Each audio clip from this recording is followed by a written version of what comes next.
Hey guys, how's it going? Just hear those sleigh bells ringling, ting ting tingling too. Ho ho ho and Merry Christmas. Alpha Flight presents a very special Christmas tale with number 105. That is the subject for today's show. I kind of wanted to do a Christmas theme. I'm filming this on December 23rd of 2021, so it is Christmas Eve day, and it's sunny here in LA. It did rain, but now it's nice and gorgeous. So I'm in the Christmas spirit. So let's check out this old issue of Alpha Flight. I'm going to cue the intro. You guys hit subscribe and like, and I'll be right back. MichaelFitzTroytv Comic book art critiques. Snark, pizza, and sarcastic ways. Representing geeky gaze. Aliens, comics, rule the day. Hurry up and turn that page. MichaelFitzTroy. Alright, so here we go. This is famously after Alpha Flight jumped the shark, and in my opinion, Alpha Flight jumped the shark with John Byrne, the creator, leaving the title. It was a complete train wreck after that. I think it went up to like John Byrne's last issue was 28, the day the music died in my eyes, and because I love Alpha Flight. If you watch my show, you know that. And so I say, like, it ended after that, but then, I mean, I have almost the complete series. I've covered a lot of it. I'm literally just doing a spotlight on this one because it's a Christmas tale. And when I say it's a Christmas tale, it's not really a Christmas tale. It has a Christmas cover, but it's basically a bachelor party. Interesting note, we do get a little John Byrne here. It's the 30th anniversary of the Fantastic Four, so this is from 1991. The cover is by Tom Morgan. We'll get into his art a little bit more in here. Alpha Flight is almost completely unrecognizable. Bill Mantlo systematically dismantled the team and pretty much ruined or changed everything John Byrne had established and went off on this wild tangent. In a way, it's kind of like good for you, and another way it's kind of like irrevocable harm to the team, and probably why they remain in somewhat obscurity and limbo to this day. It feels like they've had several reboots. Even when someone tries to return them to their original luster, it somehow always falls flat. I do, however, believe strongly that it could be a huge franchise for Marvel. I mean, look what you did with Guardians of the Galaxy.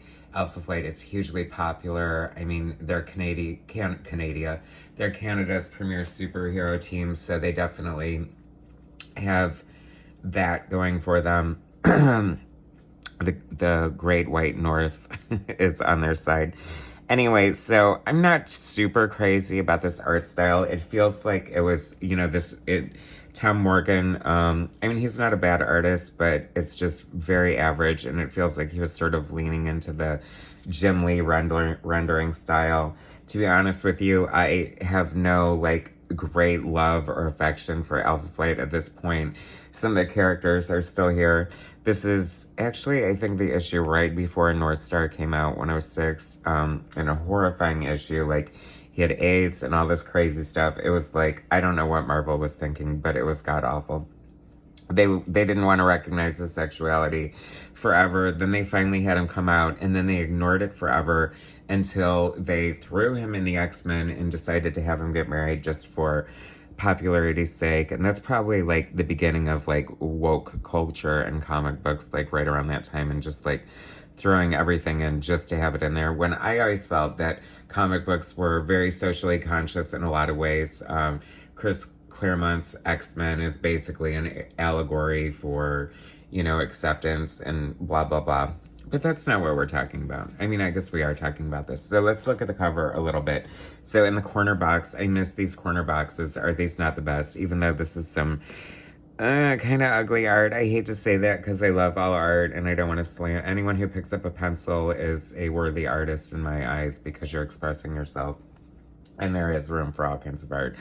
But if you're just like dragging my beloved Alpha Flight into the ground with your horrible art, then maybe your art is shit. I don't know.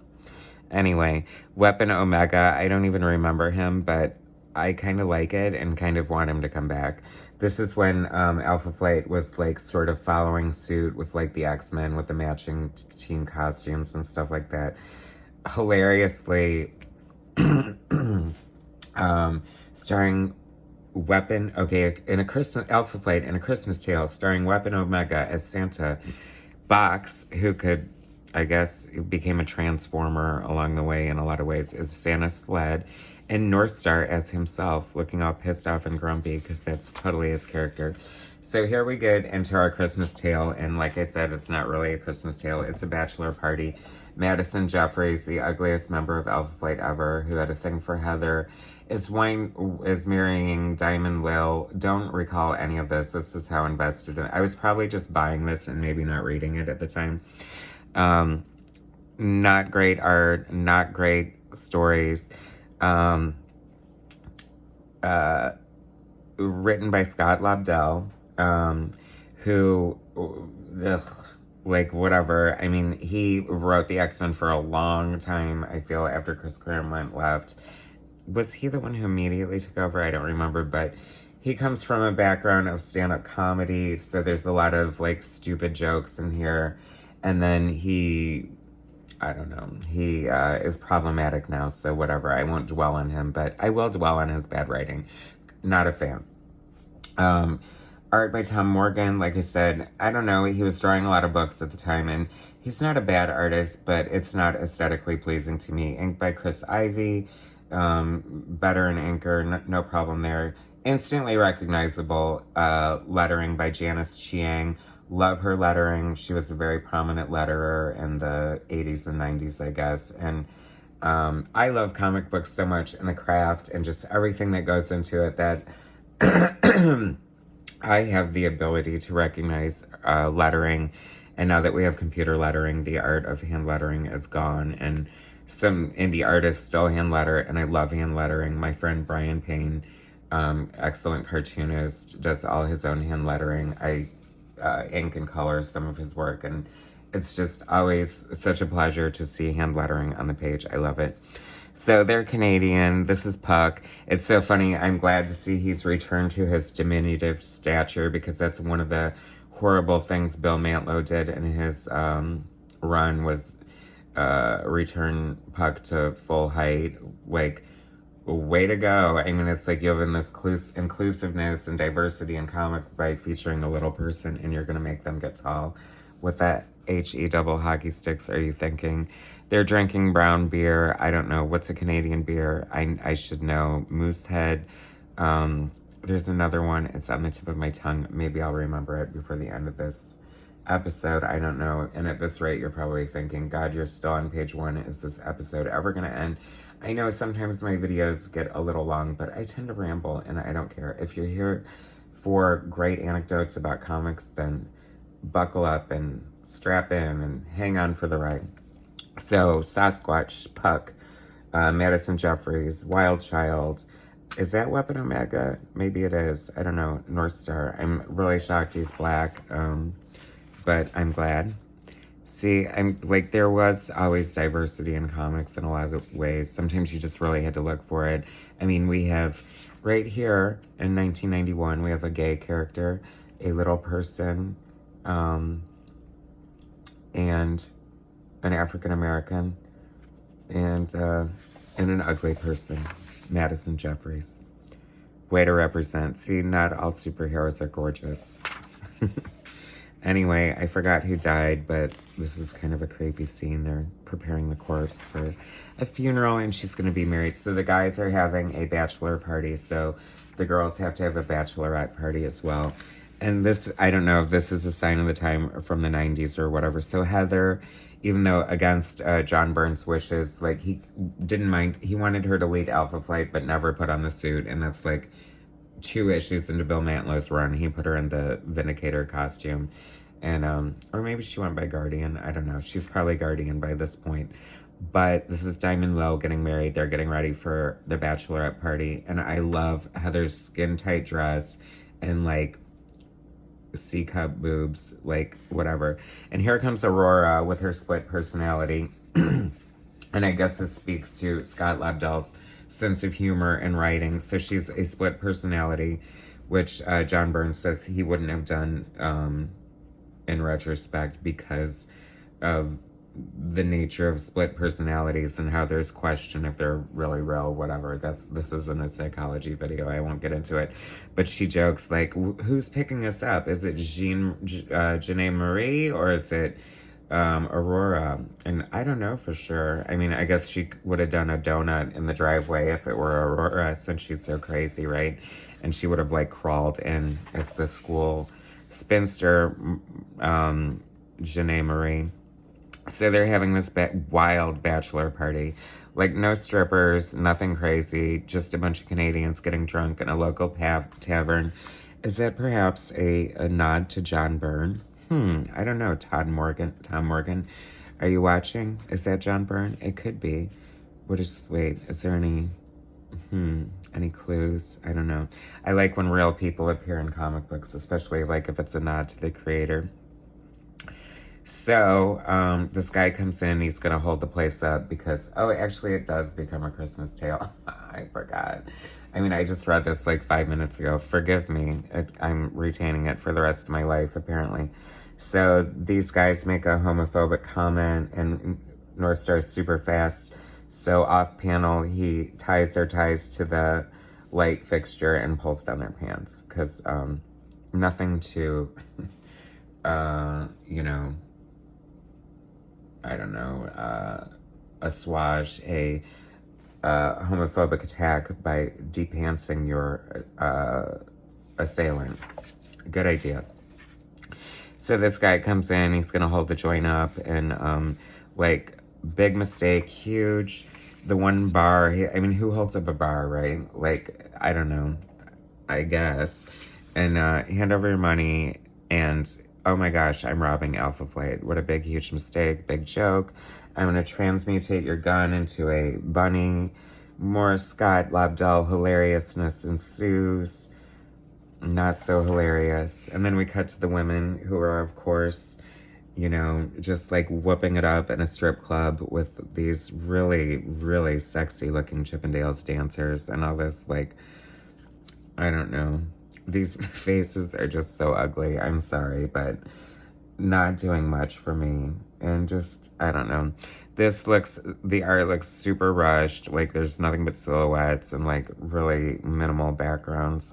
I apologize, but, whatever. Maybe this is what a jobber is. Someone who's just, like, getting the job done and phoning it in on the art. I'm sure he's a much better artist. Sorry, Tom Morgan. But, I don't know. Tight deadline, whatever. This costume that Aurora is wearing. And I also love that she's first Janae Marie, who would not be caught dead in a strip club. So suddenly she, like, this flip of a switch, becomes Aurora and is totally down for it. Needs to make up for lost time. She's already got the big hair going for her and the dress with the weird side split and the, I don't know, fish netting on the side. Like, clearly, I was going to say clearly this isn't drawn by a gay man, but maybe it is because she kind of looks like a drag queen. I don't know. Not that there's anything wrong with that. Not my favorite version of Sasquatch. It's very rare that someone can draw a Sasquatch and make him look good. I'm trying to think of the artists who have done it. John Byrne, obviously, is number one. I didn't mind Paul Smith's version in X-Men Alpha Flight. And I think there was one other. Like, if Art Adams has ever drawn him, then I'm sure it's fine because totally up his alley. And anyway, the shotgun wasn't full. This guy is just being evicted from his house on Christmas Eve if he doesn't come up with his rent. So Alpha Flight goes to Ebenezer Scrooge, and they, like, buy his house. Meanwhile, back to the women. And oh my gosh, you're never going to believe this, but Aurora's causing a scene on the dance floor, and who should happen to be the owner of the bar where the women of Alpha Flight, coincidences abound here. Like, the men are having a bachelor party in a bar that gets robbed, and the women are having a bachelorette party in a bar that just so happens to be owned by one of their former foes. And the least likely of the lot, can you tell from the silhouette? No, it's not the Blob. It's freaking Pink Pearl. Is that not amazing? She hasn't changed a second, and she's quick to rip off her blouse and reveal her scar from when she was stabbed in the chest last time she fought Alpha Flight, and we haven't seen her since. I mean, this is kind of just the craziest, like, I don't even know if I read this at the time, but I don't even know what I must have thought. I probably was like, oh my God, I'm so happy to see Pink Pearl, since any mention to, and I love her resting her elbow on like the fold of her fat right there. Hilarious. Incidentally, fun fact, since this should be informational and historical, Pink Pearl, the idea John Byrne got to make her as a character came from those old school Pink Pearl erasers that artists look at every single day when they're erasing their pages, before everything became digital, of course. I can't believe this is already 15 minutes. I'm going to try to wrap it up, guys, because I don't even know what I'm talking about at this point. But, and just a swift kick to the neck, no big deal. I mean, you own the bar. I'm causing problems. Add insult to injury, and I'm going to kick you right in the neck, you fat bitch, after I stabbed you in the chest and left a scar. And they explained the way that she died is that the fat, or the way she didn't die is that the fat cushioned the impact of the knife to the chest. I'll buy that for $1. Why not? Anyway, and then she kicks her. Here's what I'm talking about, phoning it in. I don't know. I mean, if Jack Kirby were drawing this, that would be amazing, but it just somehow looks silly now. And then she gets punched and off panel again, and she bounces out to the street, and the cops just so happen to be pulling up at the same time. I mean, I just love this. I mean, they say in comedy timing's everything, and Scott Lobdell is just hitting every beat of the comedy scene right here with this issue, this very special Christmas issue of Alpha Flight. I'm like, really? Ebenezer Scrooge knockoff? Like, why even bother having a Christmas episode? And then this is like one of the funny things that happens in comic books that, you know, your suspension of disbelief can only go so far. But so North Star, being the super speedy, fast person that he is, goes and collects a bunch of scrap metal from within the 5-mile radius and, 15 miles, I'm sorry. And Madison Jeffries uses his ability to transmutate metal into other things to make a swing set, a sled, a dollhouse, a nutcracker with a bayonet, and an army man, and a Christmas tree, because nothing says Christmas like a Christmas tree completely made out of metal. I mean, I've heard of tinsel trees, but not full metal jacket Christmas trees. And then here comes a North Star flying in. And then once again, maybe it is drawn by a gay man, stripping down to his underwear to get into bed. Looking kind of sexy. Thanks for that, Tom Morgan. You've redeemed yourself by the end of this issue. And then Aurora, calling from jail, is leaving a message that they need to bail out. And he's like, oh, you're such a jokester. Ha, ha, ha. The end. Oh, my God. That's like such a Scooby-Doo, like, punchline. Oh, and then we get this great pinup to wind everything up. Ho, ho, ho, ladies. Show us your stuff, Santa. And I don't know. I'm just embarrassed. Everyone who made this should be embarrassed. Except for Janice Chiang. Her lettering's awesome and whatever. You can't really kill the messenger or the letterer for a bad comic book. But I don't know. As bad as it was, that was kind of fun. Right, guys? So, Merry Christmas from Alpha Flight. Omega, Weapon Omega, and all the rest. Thanks for watching.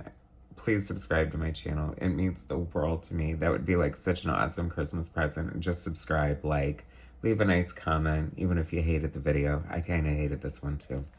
Anyway, thanks for watching. Subscribe, share my content, and I'll bring you some more later. Thanks, guys.